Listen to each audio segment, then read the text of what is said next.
ท่านจะมีความรู้สึกแนวใดถ้างานเลี้ยงสังสรรค์ที่ท่านกำลังมีหน้าเข้าร่วมอยู่นั้นเต็มไปด้วยนักธุรกิจชั้นนำของประเทศท่านแนะนำตัวและรู้จักกับเขาเจ้าอย่างเป็นกันเอง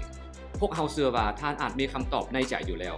งานเลี้ยงสังสรรค์การสร้างเครือข่ายธุรกิจประจำปี 2022 ของสมาคมลาว SME ที่จะจัดขึ้นในตอนแรงวันที่ 25 พฤศจิกายน 2022 นี้ที่โรงแรมเมืองแห่งลักชัวรี่เวียงจันทน์จะเป็นข่าวดีที่สุดสำหรับท่านบ่ว่าท่านจะเป็นเจ้าของธุรกิจผู้บริหารองค์กรหรือท่านกำลังมีแนวคิดริเริ่มที่จะสร้างธุรกิจเป็นของตนเองก็ล้วนแล้วแต่เป็นโอกาสที่ดีที่ท่านจะได้แลกเปลี่ยนนามบัตรแนะนำบริษัทสินค้าหรือการบริการของท่านเองให้กับบรรดานักธุรกิจชั้นนำเหล่านั้นและสำหรับท่านใดที่ยังเป็นน้องใหม่ในแวดวงธุรกิจก็ยิ่งจะเป็นโอกาสที่ดีในการเรียนรู้ประสบการณ์และเคล็ดลับการบริหารธุรกิจกับรุ่นอ้ายรุ่นเอื้อยขอเชิญชวนทุกท่านลงทะเบียนเลยตั้งแต่มื้อนี้เพราะฮับจำนวนจำกัดเพียงแต่ห้อยทานเท่านั้นแล้วทานจะพลาดโอกาสดีๆแบบนี้เรา SME ก้าวไกล